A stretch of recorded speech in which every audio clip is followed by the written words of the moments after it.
Hi guys, and happy Tuesday. I hope everyone had a good week, and I hope you guys listened to my podcast last week about how to have a make and happiness makeover. And I gave you tips, and a lot of you have said you read it or listened to it, and you're doing those tips, which is amazing. Just tag me so I can just share it with other people, because that's why I'm here. So this week, I wanted to talk about, just tell you guys kind of the story, how yoga changed my life, okay? And I did not step into my first yoga class till I was 31 years old. I thought yoga was for like the boring people. I thought they just kind of laid on their mat all day and, you know, no one was strong. And I was just completely wrong. The yoga practice woke me up. I lived a complacent life before yoga. I was not in tune with my breath or my body. And I did yoga. The first class I took was, I had my 2-year-old son and my 3-month-old baby. And I was a stay-at-home mom. I had just quit teaching school. And I was like, oh, I can do this. I've always wanted to be a stay-at-home mom. I babysit all the time. I can do this. And it was the hardest job ever, ever, ever. So I was like, okay, I got to do something. So no one told me about classes. I was going to go to Lifetime Fitness, and I was going to go to an aerobics class because that's all I knew. And the aerobics class was full. So I had my 2-month-old, my 2-year-old, 3-month-old, and they were like, just try yoga. So I went to a hot, heated yoga room, put my kids in childcare, and it was like a 75-minute class. 2 times during that, the childcare attendant had to come and get me because my child, either the baby was crying or they needed to be breastfed or something. But I still got this crazy experience from it. I went in on my mat and thought everyone was like the abs they were doing, and they were doing handstands and plank holds. I mean, I couldn't do any of it. And I remember thinking, they are crazy.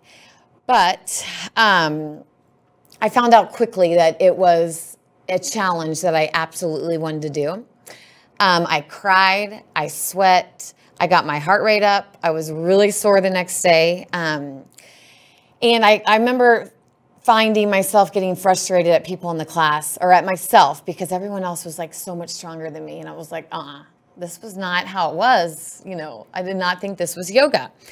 So at the end is the best part of yoga. So if you do yoga, it's called Shavasana. And it is about, you're supposed to do it about 5 minutes. It could be 3 to 5 minutes, but literally it is where your body just relaxes on the mat holds you up, and you just let everything go. And when I say let everything go, a lot of people, including myself, they cry because it's like your emotions are released and you're just now feeling how your body feels. And it's totally normal. I mean, I see it daily, all the time. And I did it too. And it affected me. The whole class was like a tornado in my brain. It happened really quick, and then it was over, and then the lady came over and massaged me, and I'm like, what is this? And I said, sign me up. So literally right after my first class, I went up to the teacher. I'm still friends with her. She has a studio out in Flower Mound, and I said, whatever you're doing, I want to do it. So I signed up for my first yoga teacher training 2 weeks after my first class. And yoga teacher training is intense. It's not like your normal certification in fitness. It is, which is like a weekend. This is 10 weekends. It's 200 hours of full-on. You're doing group sessions. It's not so much physical, which is what everyone thinks. They're like, oh, I'm going to get in the best shape. And you do get in good shape, but it was not about that for me. It was like so much more mental. That's why I say I found clarity in my life. I feel like I was like real foggy, like with my life, and just kind of went with emotions. And this made me really feel my body and feel my breath. It gave me confidence. It gave me happiness and security within myself to take my life to the next level. I started taking things in my own hands and started to create a better life for myself. And it happened over time.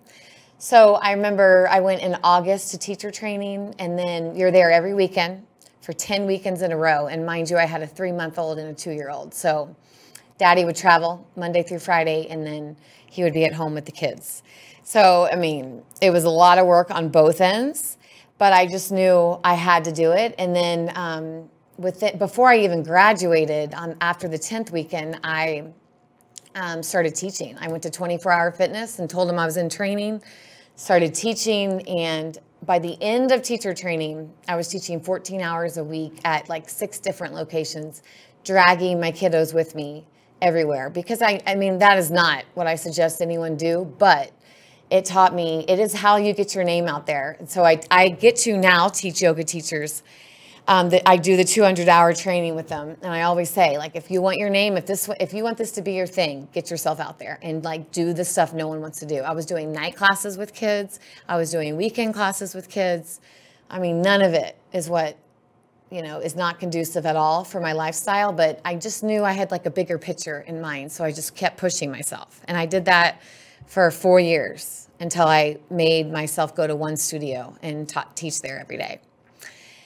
So in the training, it is where, so you have to read like 8 books. I never had read a book. I didn't even really care to read. And they're all self-help books, and which are the ones that like I tell people to read all the time now.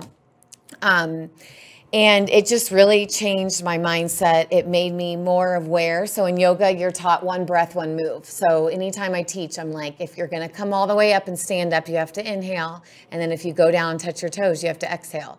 So that is just intentional moving the body and intentional breath work. And that carries on the rest of your life. Like the rest of your day, you should be intentionally making decisions. It makes your decisions more clear. I mean, it did a lot for me. And for sure, confidence, because if you can do 1 hour of power yoga, true power yoga, it's crazy hard and you can do anything.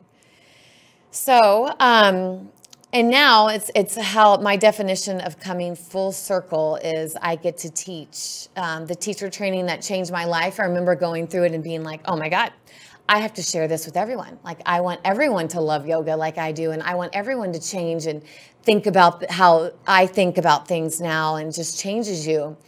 And that's coming full circle. So I get to do that with my instructors, and that is pretty cool.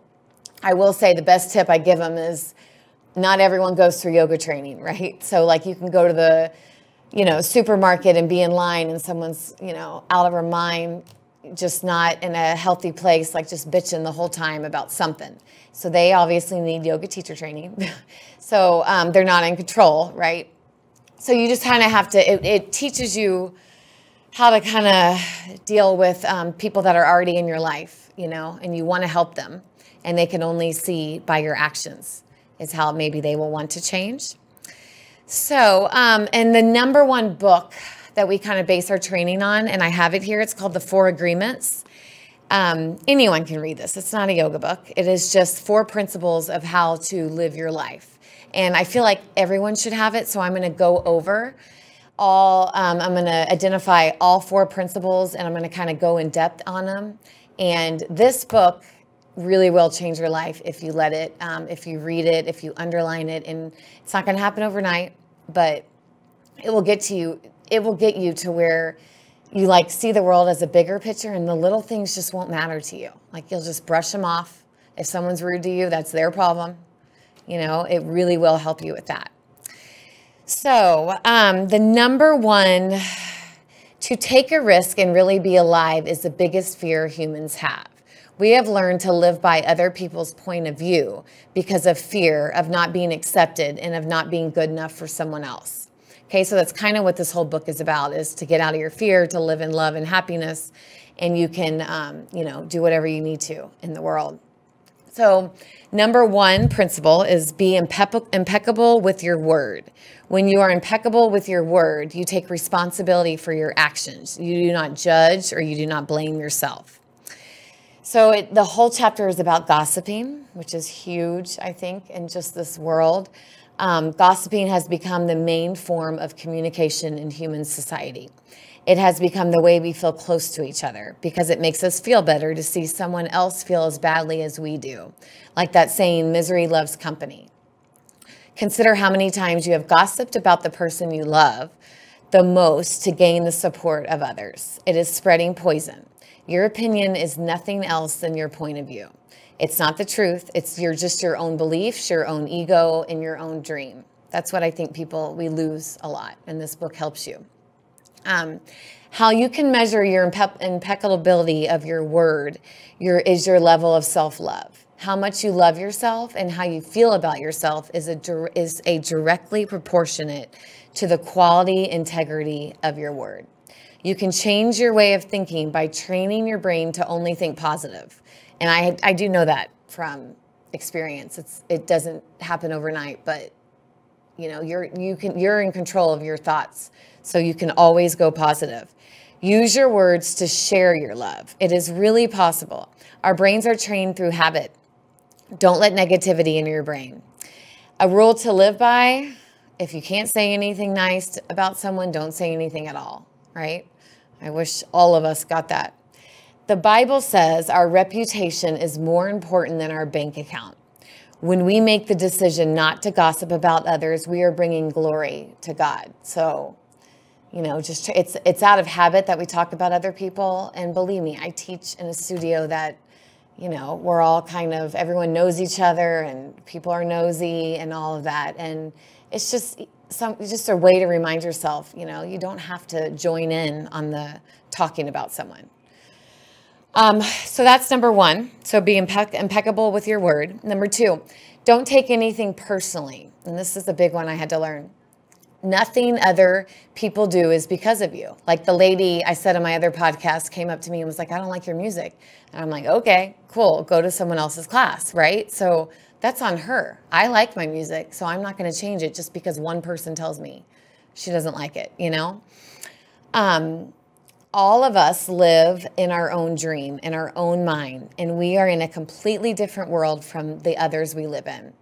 Even when others insult you and they make it personal, it has nothing to do with you. For example, if someone says you are fat or overweight, they are dealing with their own feelings, beliefs, and opinions. That person tried to send you poison, and if you take it personally, then that poison is yours. So I think a lot of us take it personally because he said, she said, you know, and that is not our job to take that on.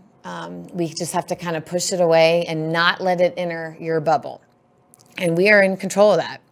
What this principle teaches us is whatever you think or feel is your problem, not mine. It is the way that person sees the world. It is nothing personal because you are dealing with yourself, not me. So if someone does say you're overweight, or I get, oh, you've lost weight, and that's not a compliment to me. Like, that is not a compliment. I don't want to lose weight. I work hard on keeping my muscle. And I know for a fact that's their insecurity of them feeling overweight or something. So I just kind of be like, oh, I know. Thank you. That's all I really say.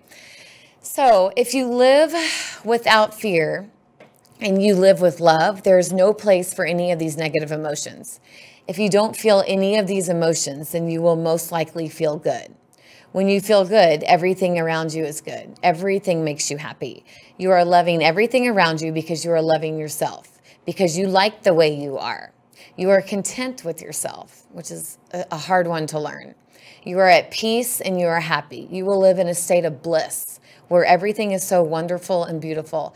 And that's true. I mean, there could be chaos going around you, but if you're happy and content with yourself, then your world, your bubble, you know, is peaceful and content. That the whole world could be crashing down, but in your insides, you're good. Everything is good with you because you're grounded. When you get to this point, it is a huge relief, and it will become a habit. It's not going to happen overnight. If someone is treating you with love and respect, it is a gift to you, or without love and respect, it is a gift to you when they walk away. And it's going to hurt really, really bad, but in the long run, it is a gift to you. Your heart will eventually heal. Then you can choose what you really want. You will find that you don't need to trust others as much as you trust yourself. And that's a lot I had to learn, is it's your ego. And you want to base your thoughts on everyone else's opinions of you and just let all that get into your head when really, if you, in my point of view, if you and God are okay, then it doesn't really matter about anything else, anybody else, because you are grounded.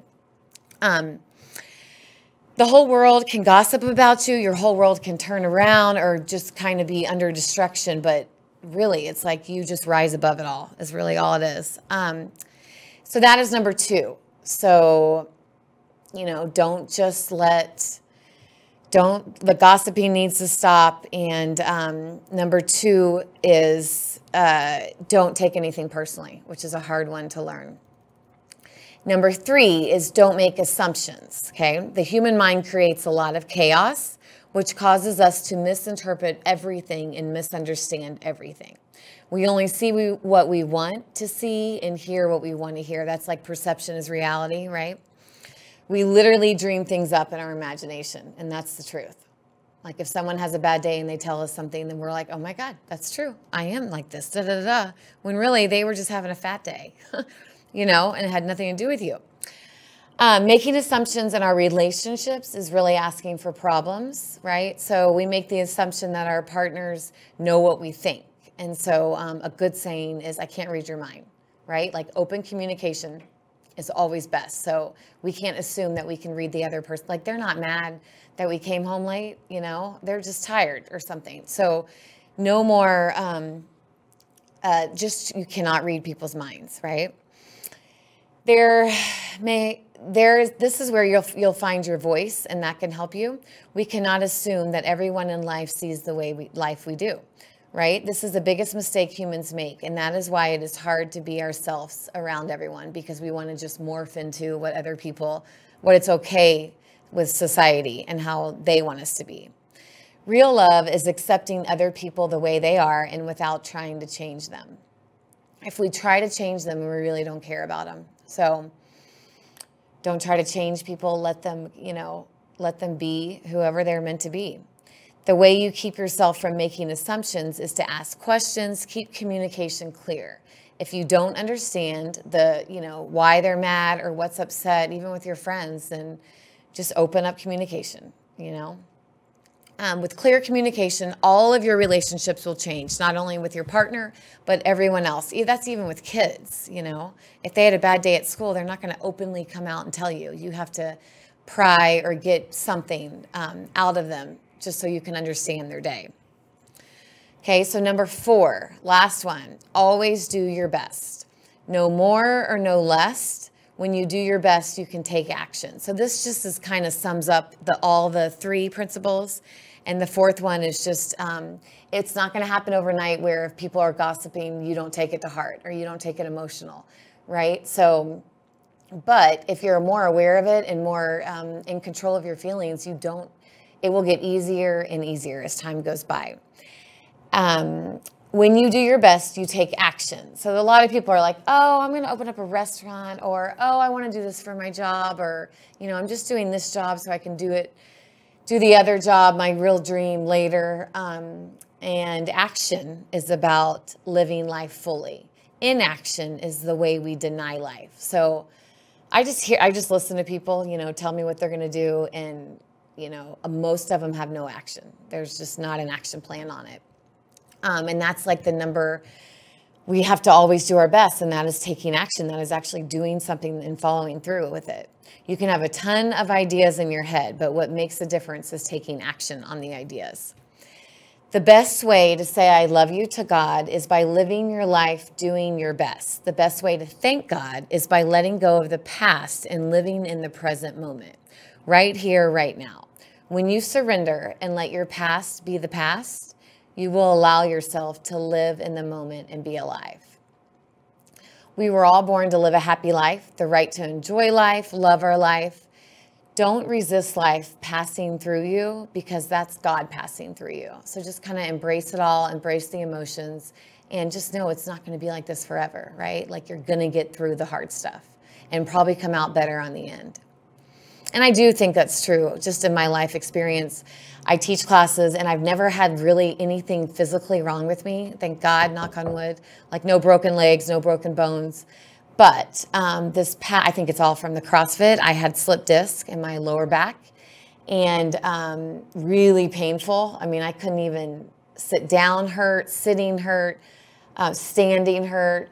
So I took a month off of fitness. Like I still taught my classes, but I didn't actually work out myself. And I had 3 to 4 hours of physical therapy. I did infrared therapy, I did light therapy, I did chiropractor, I did pretty much anything you could do, because I understood people with back pain. I was in a bad mood the whole month, Like you're not happy because you're just in constant pain. I can see why people take pain pills, just because you don't want to feel that pain anymore. So now when people come up to me and like, oh, my lower back hurts, I will absolutely empathize with them and tell them corrections to do before they get to my place. And mine got fixed and all that, but I will never forget that because that was a good month where I was just out of it and I was out of my mind. And when you go through hard things, you just empathize with other people, right? So you can only do your best. When you don't do your best, you are denying yourself the right to be you. You don't need the acceptance of others. You express your own by being alive and by loving yourself and others. It is an expression of God just to say, hey, I love you. So with these 4 agreements, don't expect to listen to this and read the book and be like, oh, that's a good idea. I'm just going to stop doing that. I'm going to stop talking negative about people, or I'm going to be really impeccable with my word. Like I'm not going to say anything negative about myself or anything, even if the weather's bad. That's all negativity if we complain about the weather, right? And it doesn't happen overnight. I will say you can read the book, write the notes, and you will still probably do these things wrong, right? Negative ways, but it's being aware. And that is what yoga did to me. It just made me more aware of my emotions and just made me think and realize that I was in charge of the life. Like you get one life, right? So I want to live mine to the fullest. And I don't think I was doing that before at all, before yoga or before just kind of getting to know my body and my breath, and all of that is just in sync. And if I go a few days without working out or without walking or somehow tapping into how my body feels, I'm real out of it. Like I'm super, I'm just not grounded and I don't feel like myself. And that is number 1 that yoga has taught me, or even fitness classes will teach you. Bottom line is happiness is a choice, and so is suffering, right? Our attitude and our way of life is in our hands. I hope this pushes you to realize that you are in complete control of your life. If we keep our emotions in check, our actions will follow. And I believe that. So I tell people to read this book, The 4 Agreements, a lot. And sometimes it doesn't sink in. And I literally have read it probably, over 10 times. I just always go back to it. Always, always, always. Because you're going to read it in a different time in your life. And you're going to need it. And it will come to you in different ways. But the 4 principles are something that we should all be living our life by. And it just makes us be more aware of our decisions, more cautious of what's coming out of our mouth, and how we're affecting people. And you just kind of have to create like a bubble around yourself, and no one can penetrate that bubble, right? So you are always grounded. You are always good with yourself, always doing the best you can and making the right decisions. So hopefully you guys will read that. And just let me know, tag me if you enjoy the book. I also brought one that I'm reading now. It's called 50 Shades of They by Ed Young. So I'll let you guys know what I think about that one. I'm actually almost done with it. It's really good. It's really just life tips also. Anyway, so that is all I have. Let me know if you guys have a story about yoga changing your life or any type of fitness changing your life. It could be anything, and it might help the next person. That's all we're really trying to do. You guys have a great day, and I will see you next week.